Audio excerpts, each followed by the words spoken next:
दर्द भरा लकड़ी का कटोरा। एक वृद्ध महिला अपने बहू बेटे के यहाँ शहर रहने गई। उम्र के इस पड़ाव पर वह अत्यंत कमजोर हो चुकी थी।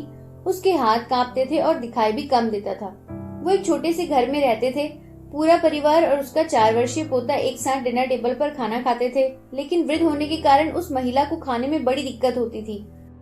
कभी मटर के दाने उसकी चम्मच से निकलकर फर्श पर गिर जाते, तो कभी हाथों से दूध छलककर मेजपोश पर गिर जाता। बहू बेटे 1-2 दिन तक ये सब सहन करते रहे, पर अब उन्हें अपनी माता के इस काम से चिढ़ होने लगी। हमें इनका कुछ करना पड़ेगा, लड़के ने कहा। बहू ने भी हाँ में हाँ मिलाई और बोली, आखिर कब तक हम इनकी वजह से अपने खाने का मजाक किरकिरा करते रहेंगे, और हम इस तरह चीजों का नुकसान होते हुए भी नहीं देख सकते। अगले दिन जब खाने का वक्त हुआ तो बेटे ने एक पुरानी मेज को कमरे के कोने पर लगा दिया। अब बूढ़ी माता को वहीं अकेले बैठकर भोजन करने के लिए कहा गया। यहाँ तक कि खाने के बर्तन की जगह पर एक लकड़ी का कटोरा दे दिया गया, ताकि अब कोई और बर्तन ना टूट फूट सके। बाकी लोग पहले की ही तरह आराम से बैठकर खाते, और जब कभी कभार उस बुजुर्ग महिला की तरफ देखते तो उनकी आंखों में आंसू दिखाई देते। यह देखकर भी बहू बेटे का मन नहीं पिघला।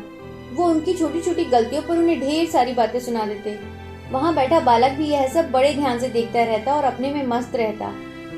एक रात खाने से पहले उस छोटे बालक को उसके माता पिता ने जमीन पर बैठकर कुछ करते हुए देखा। तुम क्या बना रहे हो? पिता ने पूछा। बच्चे ने मासूमियत के साथ उत्तर दिया, अरे मैं तो आप लोगों के लिए एक लकड़ी का कटोरा बना रहा हूँ, ताकि जब मैं बड़ा हो जाऊँ तो आप लोग इसमें खाना खा सकें। और वह पुनः अपने काम में लग गया। पर इस बात का उसके माता पिता पर बहुत गहरा असर हुआ। उनके मुंह से एक शब्द भी नहीं निकला और आंखों से आंसू बहने लगे। वे दोनों बिना बोले ही समझ चुके थे कि अब उन्हें क्या करना है। उस रात वे अपनी बूढ़ी माता को वापस डिनर टेबल पर ले आए और फिर उनके साथ कभी अभद्र व्यवहार नहीं किया।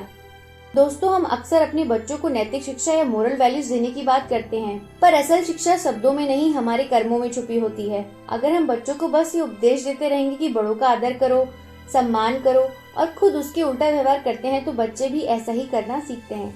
इसीलिए कभी भी अपने पेरेंट्स के साथ ऐसा व्यवहार ना करें कि कल को आपकी संतान भी आपके लिए एक लकड़ी का कटोरा तैयार करने लगे।